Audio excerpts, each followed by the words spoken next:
എന്തൊരു വെയിലാണോ, ഒരു വണ്ടി പോലും കിട്ടുന്നില്ല.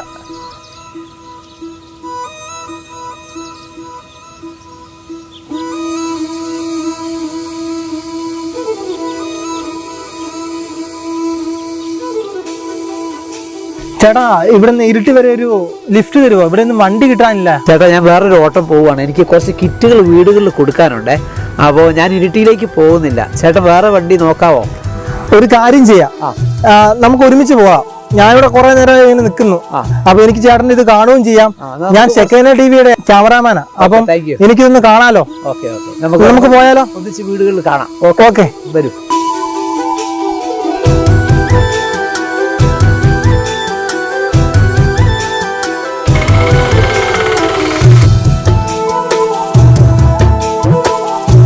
ചേട്ടാ, ഇതെന്താ പരിപാടി?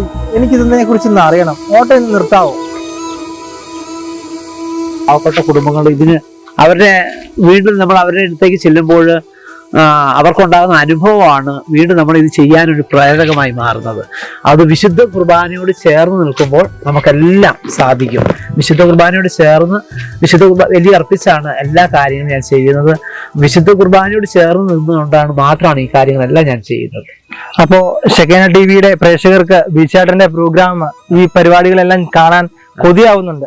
അപ്പൊ നമുക്ക് കാണിച്ചു കൊടുത്താലോ? തീർച്ചയായിട്ടും നമുക്ക് കാണിച്ചു കൊടുക്കാം. ഓരോ പാവപ്പെട്ട കുടുംബങ്ങളിലേക്ക് നമുക്ക് കടന്നു ചെന്ന് അവരുടെ അനുഭവം എന്താണെന്ന് നമുക്ക് കേൾക്കാം.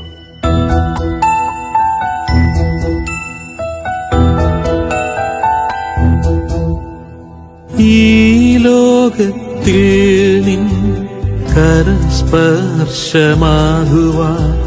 നീ തന്നതെല്ലാം നിനക്കായി നൽകുവാൻ നിൻ കണ്ണുനീർ എന്നും തുടയ്ക്കുവാൻ എളിയോർക്കായി ജീവിതം സമർപ്പിക്കുവാൻ. പിന്നെ ബിജു ഇടയ്ക്ക് ഇങ്ങനെ വരും, എന്തെങ്കിലും സഹായം കൊടുത്തരും. വേറെ ഒരാളും തിരിഞ്ഞു നോക്കില്ല. വേറെ ഒരാളും നമ്മളെ നോക്കാനില്ല.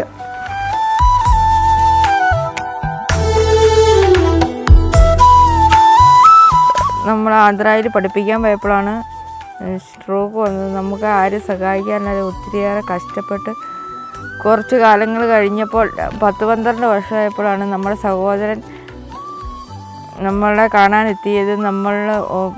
നമുക്ക് ഭക്ഷണമായും വസ്ത്രമായും നമ്മുടെ മക്കളെ പഠിപ്പിക്കാനും നമ്മളെ കുളിപ്പിക്കാനും എല്ലാത്തിനുമായി ഒത്തിരിയേറെ സഹായിച്ച് നമുക്ക് വേണ്ടതെല്ലാം ചെയ്തു തന്ന് ബിചേട്ടനാണ് എൻ്റെയും എൻ്റെ ഹസ്ബൻഡിൻ്റെയും ജീവിതത്തിനൊരു അനുഗ്രഹമായി മാറിയത്.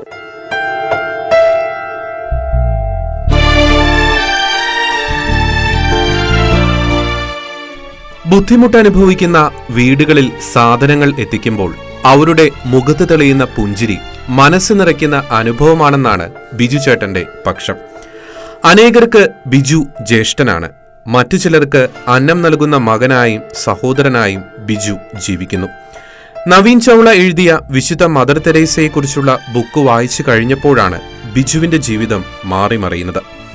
വായന തീർന്ന മാത്രയിൽ തനിക്കും എന്തുകൊണ്ട് ഇപ്രകാരം പ്രവർത്തിച്ചുകൂടാ എന്ന് ചിന്തിക്കുവാൻ തുടങ്ങി.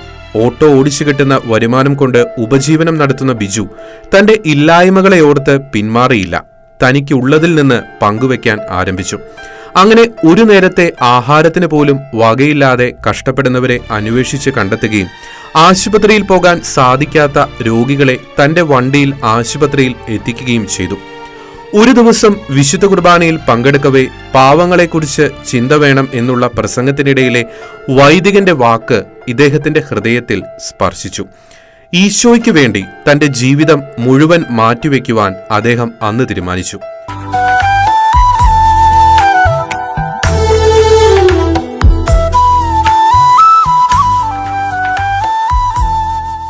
ഷെക്കേന എക്സ്ക്ലൂസീവ് ദൈവത്തിന്റെ കയ്യൊപ്പ് പതിഞ്ഞ ഓട്ടോക്കാരൻ ദൈവ പൈതൽ.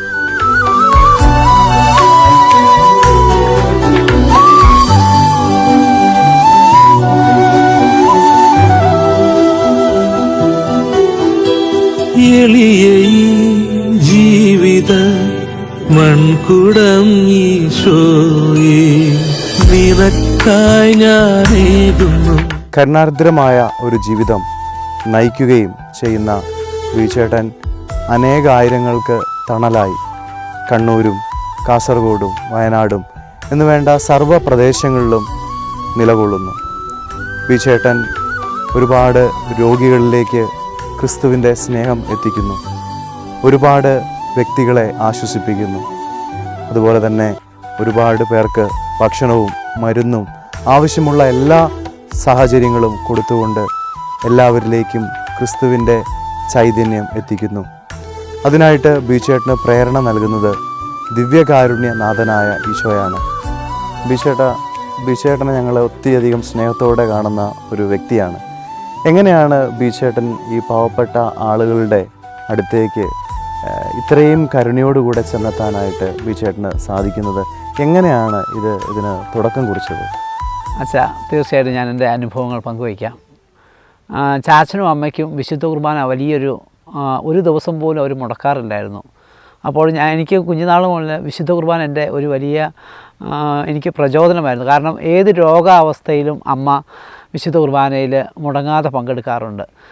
അപ്പോൾ അമ്മ എല്ലാ ദിവസവും വിശുദ്ധ കുർബാനയിൽ പങ്കെടുത്ത് ഞാൻ എപ്പോഴും ചിന്തിക്കാറുണ്ട്, എന്താണ് ഇങ്ങനെ എല്ലാ ദിവസവും മുടങ്ങാതെ രോഗാവസ്ഥയിലൊക്കെ പോകുന്നതിന്. അപ്പോൾ ആ വിശുദ്ധ കുർബാന എനിക്ക് വലിയ സ്നേഹമായിരുന്നു. അപ്പോൾ ഞാൻ എൻ്റെ ജീവിതത്തിൽ വിശുദ്ധ കുർബാന മുടക്കാതെ എല്ലാ ദിവസവും പങ്കെടുക്കാനായിട്ട് ഞാൻ പരിശ്രമിക്കും.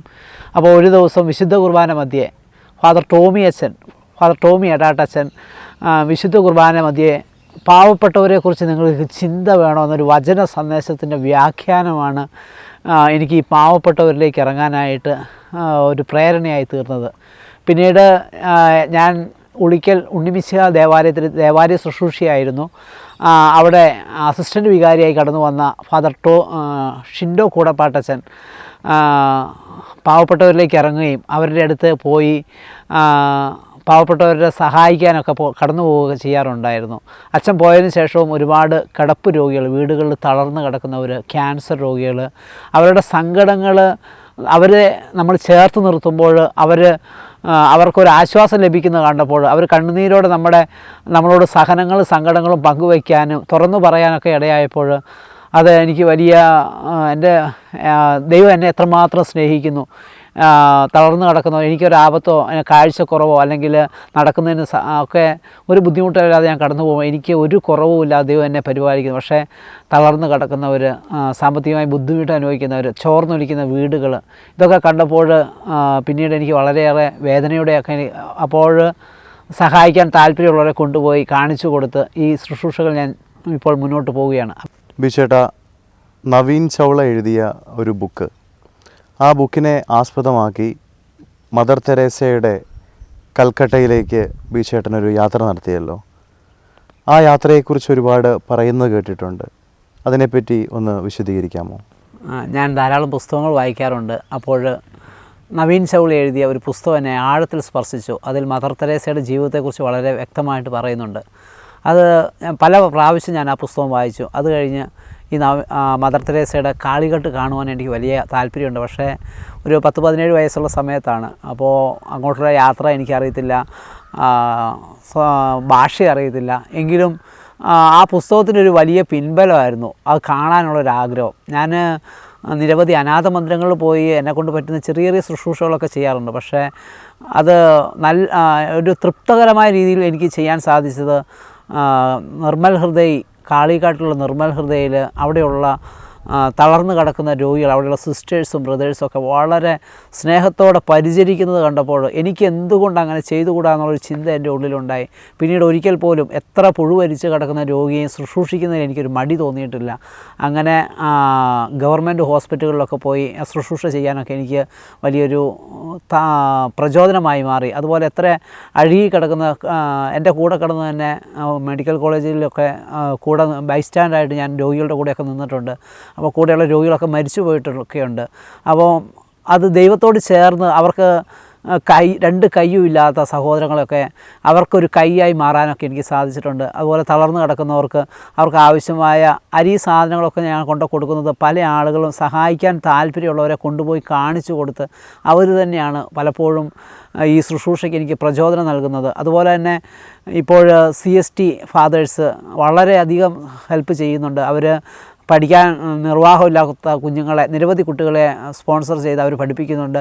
അതുപോലെ തന്നെ തളർന്നു കിടക്കുന്ന രോഗികൾക്ക് വീൽ ചെയറും എയർബെഡും കട്ടിലും ഒക്കെ അവർ തന്ന് നിരവധി ഈ കണ്ണൂർ ജില്ലയുടെ പല ഭാഗങ്ങളിൽ 10-20ഓളം കട്ടിലുകൾ കൊടുക്കാനൊക്കെ ആയിട്ട് CST ഫാദേഴ്സ് വളരെ താല്പര്യത്തോടെ വന്നു.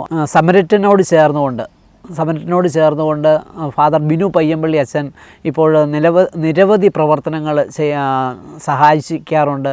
അതുപോലെ ഡയാലിസിസ് ചെയ്യുന്ന രോഗികൾക്ക് ഇരിട്ടി അമല ആശുപത്രിയിൽ 10 രോഗികൾക്ക് നമ്മൾ ഡയാലിസിസ് ചെയ്യുന്നതിനൊക്കെ സഹായങ്ങൾ അച്ഛനിലൂടെ നടക്കുന്നുണ്ട്. അപ്പോൾ സഹായിക്കാൻ താല്പര്യമുള്ള ആളുകളെ കൊണ്ടുപോയി കാണിച്ചു കൊടുത്ത് അങ്ങനെയാണ് എല്ലാ ശുശ്രൂഷകളും ചെയ്യുന്നത്. ഇതിനെല്ലാം എനിക്ക് ബലം നൽകുന്നത് ദിവ്യകാരുണ്യനാഥൻ മാത്രമാണ്. പലപ്പോഴും പ്രതിസന്ധികൾ ഉണ്ടാകുമ്പോൾ ഒരു ദിവസമൊക്കെ ഞാൻ വിശുദ്ധ കുർബാനയുടെ മുമ്പിൽ പോയി തമ്പുരാൻ്റെ സന്നിധിയിലിരുന്ന് ആ ഒരു ബലത്തിലാണ് പിന്നീട് ശുശ്രൂഷകൾ ചെയ്യാൻ പ്രതിസന്ധികൾ വരുമ്പോഴെല്ലാം വിശുദ്ധ കുർബാനയുടെ മുമ്പിൽ പോയിരിക്കും. അതുമാത്രമാണ് ഒരു ബലം. അതുപോലെ തന്നെ എനിക്കൊരിക്കൽ പോലും വിശുദ്ധ കുർബാന അനുദിന ദിവ്യബലി മുടക്കാനായിട്ട് ദൈവം അനുവദിക്കാറില്ല. കാരണം എപ്പോഴെങ്കിലും ഒരു ദിവസത്തിൽ ഏതെങ്കിലും സമയത്ത് ഏതെങ്കിലും ഒരു ദേവാലയത്തിൽ എല്ലാ പ്രഭാതത്തിലും ബലി അർപ്പിച്ചാണ് ശുശ്രൂഷകൾ ചെയ്യുക. അപ്പോൾ യാത്രയിലൊക്കെ ആയിരിക്കുമ്പോൾ ഒരു പക്ഷേ ദൈവം അതിനും ഒരു ക്രമീകരണം എപ്പോഴും എവിടെയെങ്കിലും ചെയ്തു തരാറുണ്ട്. അതുപോലെ തന്നെ കുടുംബത്തിൻ്റെ വലിയ സപ്പോർട്ടാണ് ഈ ഒരു ശുശ്രൂഷ ചെയ്യാനായിട്ട് എനിക്ക് ബലം. ഇപ്പോൾ തളർന്നു കിടക്കുന്ന ഒരു സഹോദരന് സ്വന്തമായി വീടില്ലാത്തൊരു സാഹചര്യം വന്നപ്പോൾ ഞാൻ പറഞ്ഞു നമ്മുടെ സ്ഥലത്ത് തന്നെ ഒരു വീട് വെക്കാൻ. അപ്പോൾ ജീവിത പങ്കാളി അതിന് സപ്പോർട്ട് ചെയ്തുകൊണ്ടാണ്. എനിക്ക് 38 സെൻറ്റ് സ്ഥലമാണുള്ളത്.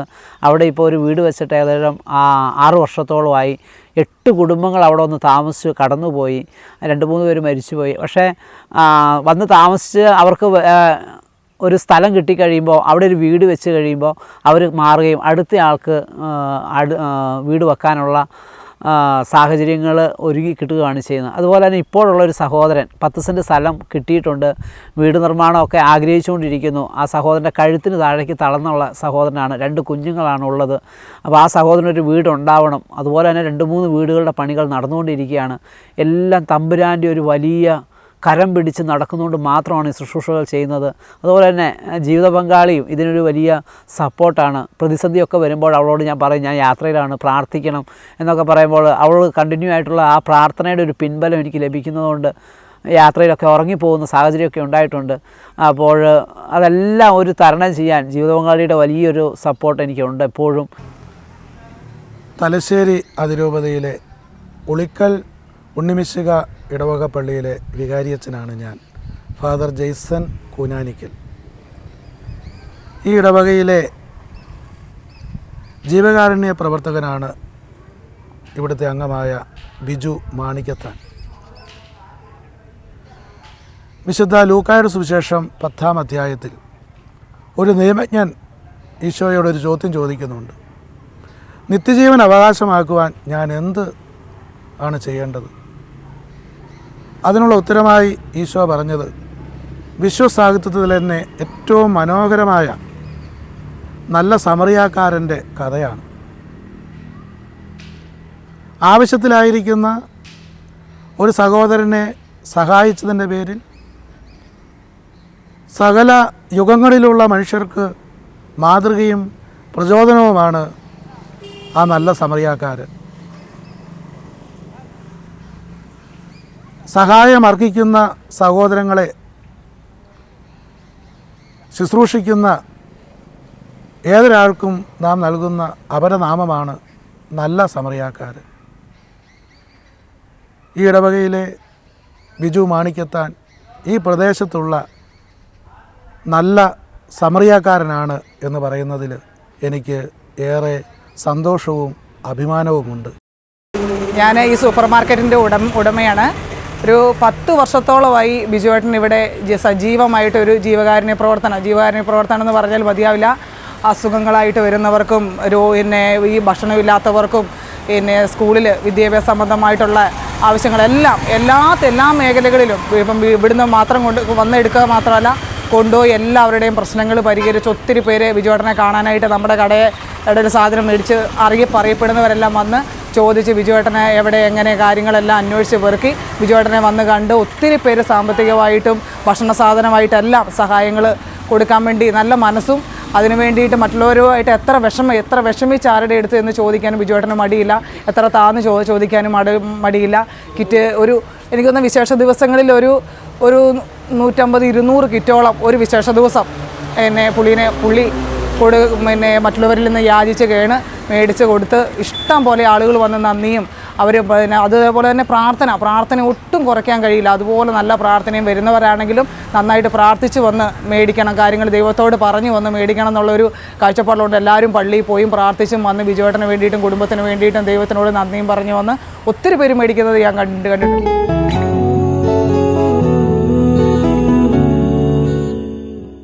അർഹരായ വ്യക്തികളെ കണ്ടെത്തി സഹായിക്കാൻ ഇന്ന് അനേകർ ബിജുവിനെ സഹായിക്കുന്നുണ്ട്. രോഗികളെ ആശുപത്രിയിലെത്തിക്കാൻ ഒരു ഒമിനി വാൻ അദ്ദേഹത്തിന് ദാനമായി ലഭിച്ചു. ഒപ്പം അനേക സുമനസ്സുകളുടെ സഹായവും ലഭിക്കുന്നുണ്ട്. ഇതോടെ ഇന്ന് 300 ഭക്ഷണ കിറ്റുകൾ വരെ അദ്ദേഹത്തിന് വ്യത്യസ്തമായ സ്ഥലങ്ങളിൽ എത്തിച്ചു കൊടുക്കാൻ സാധിക്കുന്നുണ്ട്. ആലക്കോട്, ചെറുപുഴ, കാസർഗോഡ്, കോളയാട് എന്നിവിടങ്ങളിൽ ബിജുവിന്റെ ഭക്ഷണപ്പൊതികൾ എത്തുന്നുണ്ട്. ബിജുവിന്റെ ജീവിതം വലിയ ഒരു പാഠമാണ് സമൂഹത്തിന് നൽകുന്നത്. ഇല്ലായ്മകളിൽ പോലും അപരന്റെ കണ്ണീരൊപ്പാൻ ഓരോ മനുഷ്യനും സാധിക്കും എന്നതിന്റെ സ്പഷ്ടമായ പാഠം. വിശ്വാസഗോപുരമേ